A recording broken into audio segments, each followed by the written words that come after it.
যদি কোনো সীমা লঙ্ঘন করে থাকে, যদি মহান আল্লাহ তাআলাকে বলে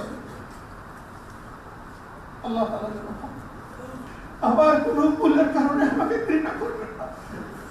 সম্মানিত রাজনৈতিক সহকর্মীবৃন্দ, তিনি বন্ধুগণ, আমরা দেশের সাথে জনগণের সাথে একসাথে কাজ করব। আপনাদের কাছে বিনয়ী অনুরোধ, আমাদের এই যন্ত্রণা মান অভিমান যেন জাতির কোনো ক্ষতি না করে, ঐতিহ্যকে ধরে রেখে আগামীতেও যুব সমাজ সকল অন্যায় এবং ফেসিবাদের বিরুদ্ধে যেন যথার্থ ভূমিকা পালন করতে পারে।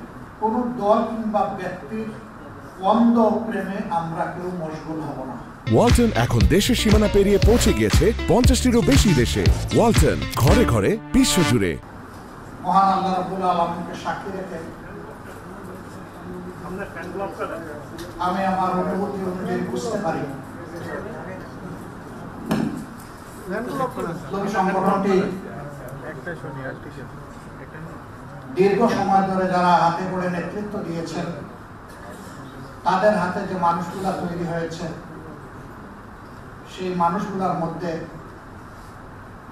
আমার চাইতে অনেক যোগ্যতা সম্পন্ন, দক্ষ এবং অভিজ্ঞ সহকর্মী রয়েছে।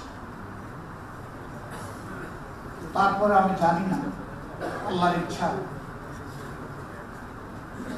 সম্মানিত সদস্যবৃন্দ কেন আমাকে তাদের এই আমানতের ভার দিয়েছেন। আল্লাহ তাআলা ভালো জানেন।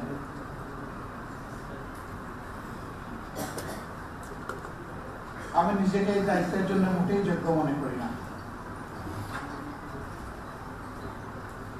এটি যদি আমার আল্লাহ তাআলার ফয়সালা হয়ে থাকে, তাহলে বিশেষভাবে আমার সহকর্মীদের কাছে আমার অনুরোধ,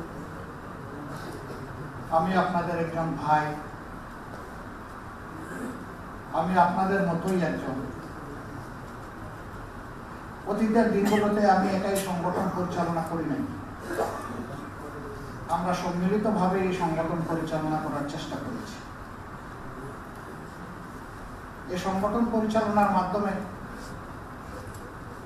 ভালো যদি কিছু অর্জন হয়ে থাকে, সেটি আল্লাহ তাআলার একান্ত মেহেরবানি এবং আমাদের সহকর্মীদেরই অবদানের কারণে।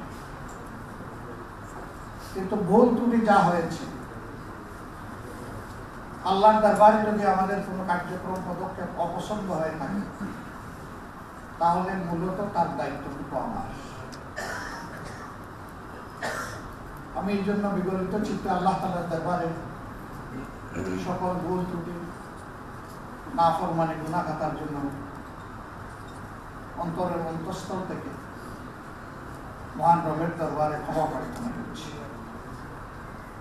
আল্লাহ তাআলা আমাকে এবং আমার সহকর্মীদের যদি কোনো সীমা লঙ্ঘন করে থাকে, যদি মহান আল্লাহ তাআলাকে বলে আল্লাহ তাআলা যেন ربنا لا تؤاخذنا إن نسينا أو أخطأنا يا الله অতীতে যোগ্য উপরার কাড়ে তুমি যে বাহাত ছাপিয়েছ, আমার মতো দুর্বলের কাড়েই করছো। ربنا ولا تحمل علينا إصرا كما حملته على الذين من قبلنا যে ভাব বইতে পারবো না, আমাকে দিয়ে দাও।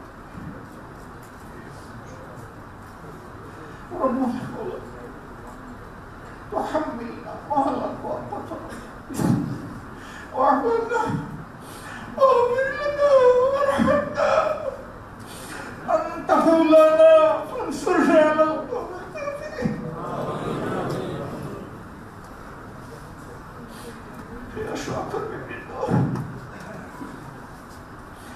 আবার কোন ভুলের কারণে আমাকে ঘৃণা করবেন না। আরো বেশি দরদ দিয়ে আমার কাছে আপনারা পৌঁছলেন।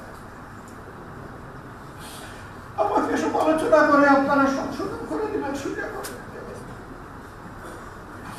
আপনাদের এই সমালোচনা আমি যাতে খোলা দিল দিয়ে কবুল করতে পারি, আল্লাহ তাআলা আমাকে সেই দান দান করুন। মন্ডলী, আমরা আপনাদের কৃতজ্ঞতা আদায় করছি। অতি শর্ট দাওয়াতে আপনারা সকলেই আমাদের দাওয়াতে সাড়া দিয়ে এখানে উপস্থিত হয়েছে। আপনারা নিজ নিজ দায়িত্বের জায়গায় অত্যন্ত গুরুত্বপূর্ণ, আমি বিশ্বাস করি অনেক গুরুত্বপূর্ণ কাজ রেখে আপনারা এখানে এসেছেন। আপনাদের এই পরিশোধ করার কোন যোগ্যতা আমাদের নেই। শুধু আল্লাহ তাআলার দরবারে দোয়া করি আপনাদের এই ওকালত, এই বন্ধুত্ব, আপনাদের আমাদের প্রতি ভালোবাসা উত্তম প্রতিদান আল্লাহ যেন আপনাদের সকলকে দান করেন। সম্মানিত রাজনৈতিক সহকর্মীবৃন্দ, তিনি বন্ধুগণ, আমরা দেশের সাথে জনগণের সাথে একসাথে কাজ করি। আমরা মানুষ, অনেক সময় আমাদের চিন্তা মিলে যায়, আবার অনেক সময় মিলেও না। যখন মিলে যায় তাতে কোনো বিপত্তি ঘটে না, কিন্তু যখন মিলে না তখন স্বাভাবিকভাবেই আমাদের মধ্যে কষ্ট, যন্ত্রণা, মান অভিমান তৈরি হয়। আপনাদের কাছে বিনয়ী অনুরোধ, আমাদের এই যন্ত্রণা, মান অভিমান যেন জাতির কোনো ক্ষতি না করে, এটি যেন আমাদের মধ্যেই সীমাবদ্ধ থাকে। আমরা যেন পরস্পরের সাথে পরামর্শের ভিত্তিতে সমাধান করে নিতে পারি। আমাদের জাতি একটি মজলুম জাতি। স্বাধীনতার 54 বছরের সকলেই স্বীকার করে এই জাতি স্বাধীনতার প্রকৃত স্বাদ ভোগ করতে পারে। কেন পারে না? মূলত দুটি কারণই এর জন্য দায়ী। একটি হচ্ছে দুর্নীতি, আর একটি দুঃশাসন। এই দুর্নীতি আর দুঃশাসনের কারণেই আমরা আমাদের উপর অর্পিত প্রিয় জনগণের দায়িত্বের হক আমরা আদায় করতে পারি। এই দায়িত্ব থেকে আমরাও মুক্ত নই। যদিও বাংলাদেশ জামাত ইসলামী সবসময় চেষ্টা করে এসেছে জনগণের কল্যাণে চিন্তা করার, পরিকল্পনা নেওয়ার এবং কর্মসূচি গ্রহণ করার, তারপরেও তো আমরা মানুষের সম্পর্ক ভুল ত্রুটি করতে আমার মোটেই নয়। আমাদের ধারাও ভুল ত্রুটি হয়ে যায়। জাতির কাছে বারবার এই ভুলের জন্য ক্ষমা চাইতেই থাকে। একদল মানুষ আমাদের এই ক্ষমা চাওয়াকে পছন্দ করেন না। তারা বলেন এত ক্ষমা চাওয়ার দরকার নেই। রাসূল করিম সাল্লাল্লাহু আলাইহি ওয়াসাল্লাম আল্লাহ তাআলা যাকে বেহেশতের ওয়ারেন্ট দিয়েছে, আগের পরে সমস্ত গুনাহ খাতা ক্ষমা করার সুসংবাদ দান করেছেন। তিনি বলেছেন, হে আমার উম্মত, আমি দিনে কমপক্ষে 70 বার অথবা 100 বার আমি আমার আল্লাহর কাছে ক্ষমা চেয়ে থাকি, তওবা করি। যার আল্লাহ আগের পরে সব মাফ করে দিয়ে জান্নাতের ওয়ারেন্টি দিয়েছেন, তিনি আমাদেরকে শিখিয়ে দিয়েছেন এই মাফ চাওয়াটা মুহূর্তের লক্ষণ। দুনিয়ার বোঝা দুনিয়ায় হালকা করার সুবিধা, দুনিয়ার বোঝা ঘাড়ে করে আখিরাতে যাওয়ার প্রয়োজন নেই। এ বোঝা এখানেই হালকা হয়ে যাওয়া দরকার। গত 15 বছর, বিশেষ করে 15.5 বছর জাতি একটা দুঃসময় পার করেছে। এই সময়টা এদেশের তখন যারা সরকারে ছিলেন তাদের সকল রাজনৈতিক প্রতিপক্ষ, আলিম ওলামা, সাংবাদিক, সুশীল সমাজের ব্যক্তিবর্গ, সকল শ্রেণী পেশার মানুষ সকলেই মজলুম ছিলেন। কে বড় মজলুম আর কে ছোট মজলুম এই বিতর্কে আমরা যাব না। আমরা এক কথায় স্বীকার করে সকলেই মজলুম ছিলেন। এই সময়টা আমরা আমাদের অনেক মূল্যবান সাথী সঙ্গীকে, দরদি বন্ধুকে, ভাইকে, বোনকে আমরা হারিয়েছি। অনেকে গায়েব হয়ে গিয়েছেন, গুম করা হয়েছে, তারা কোথায় আছে? অনেকে ফিরে আসেনি। তাদের আপনজন জানেও না তারা কি আদৌ বেঁচে আছে নাকি দুনিয়া থেকে বিদায় নিয়েছে। যদি তারা বিদায় নিয়ে থাকেন, তাদের কবরটি কোথায়? তারা আজও সেই কষ্ট, যন্ত্রণা, সে পাথর মুখে বেঁধে তারা ঘুরে বেড়াচ্ছে। লক্ষ লক্ষ মামলা, লক্ষ লক্ষ মানুষকে দফায় দফায় জেলে যেতে হচ্ছে। এখানে যতগুলো মুখ দেখতে পাচ্ছি তার মধ্যে অনেকেই বারবার জেলে গিয়েছে। জেল ছিল আমাদের আসলে কেউ বলে দ্বিতীয় বাসস্থান, আমি বলি প্রথম বাসস্থান। এরকম অবস্থা হয়ে গিয়েছিল। বারবার ধরে নেওয়া হয়েছে, দীর্ঘক্ষণ আমাদেরকে আটকে রাখা হয়েছে। আমাদের বিরুদ্ধে সত্যিকারের কোনো অভিযোগ ছিল না। অভিযোগ একটাই যে আমরা অন্যায়ের বিরুদ্ধে প্রতিবাদ করি। কিন্তু সেই প্রতিবাদটা আমরা স্বস্তির সাথে করি। আমাদের উপর নানাবিধ অপশাসন, কালো আইন চাপিয়ে দেওয়া হয়েছিল, হুকুম চাপিয়ে দেওয়া হয়েছিল। স্বৈরাচারের অনুমতি নিয়ে স্বৈরাচারের বিরুদ্ধে প্রতিবাদ করতে হবে, আহম্মতি দেওয়া। কেউ কেউ তা করেছেন, আমরা তার পরোয়া করি। আল্লাহ যতটুকু আমাদেরকে সামর্থ্য দিয়েছেন তাই নিয়ে আমরা রাস্তায় নেমেছি, অল্প হোক ভারী হোক। আমরা এই নিয়ত করেই নামতাম যে আজকের এই মিছিল অথবা মিটিং থেকে আমাদেরকে ধরে নেওয়া হবে, রিমান্ডে নেওয়া হবে, মারা হবে, কাটা হবে, জেলে পোড়া হবে, কয়েকটা মামলা দেওয়া হবে। আমরা ধরে নিয়েই কর্মসূচিতে নামব এবং আমাদের মতো অনেকেরই অবস্থা ছিল। আমরা যে সমস্ত সাথীকে এই দীর্ঘ পথ পরিক্রমায় হারিয়েছি, আজকে আমি গভীর শ্রদ্ধার সাথে তাদেরকে স্মরণ করি।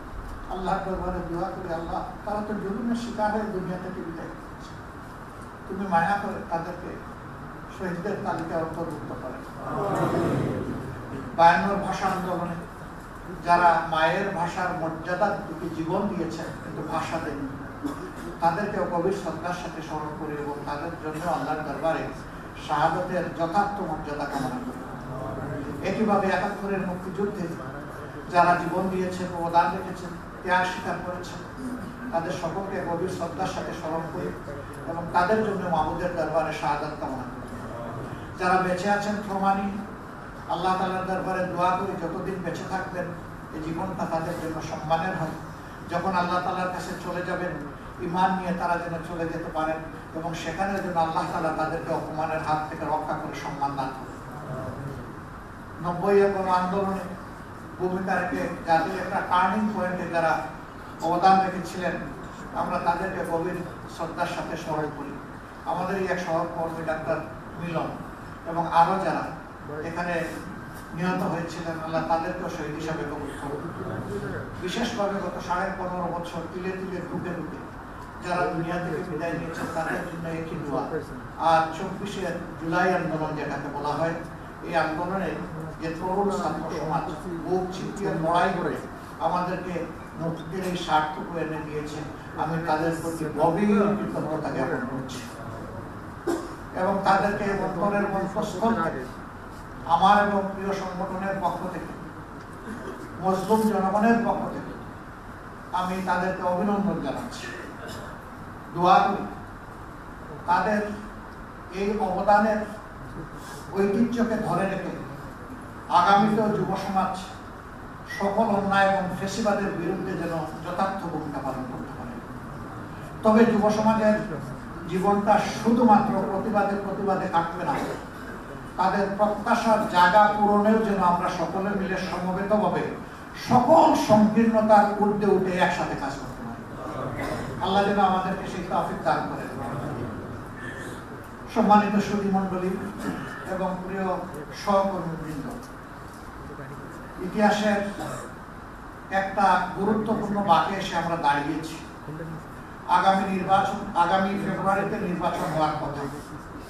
আল্লাহ তাআলার দরবারে দোয়া করি বহুদিনের পিপাসার্থ এদেশের জনগণকে ভোটারকে আল্লাহ তাআলা তার বিশেষ ব্যবস্থাপনায় সীমাহীন দয়া করে একটা সুষ্ঠু নির্বাচনের জন্য ব্যবস্থা করে দেন এবং এই ক্ষেত্রে আমরা যারা রাজনৈতিক দলগুলো আছি, দলের স্বার্থকে না দেখে জনগণের ভোটের প্রতি শ্রদ্ধা নিবেদন করে আমরা যেন খোলা অন্তরে আগামীর রাজনীতি করতে পারি। আল্লাহ যেন এই তৌফিক দান করেন। আমি আমাদের প্রিয় দলীয় সহকর্মী সহ দেশবাসীর প্রতি অনুরোধ জানাবো, কোন দল কিংবা ব্যক্তির অন্ধ প্রেমে আমরা কেউ মশগুল হব না। আমাদের প্রেম ভালোবাসা আল্লাহর জন্য, তারপরে এই জমিনের জন্য, তারপরে এই দেশের মানুষের জন্য।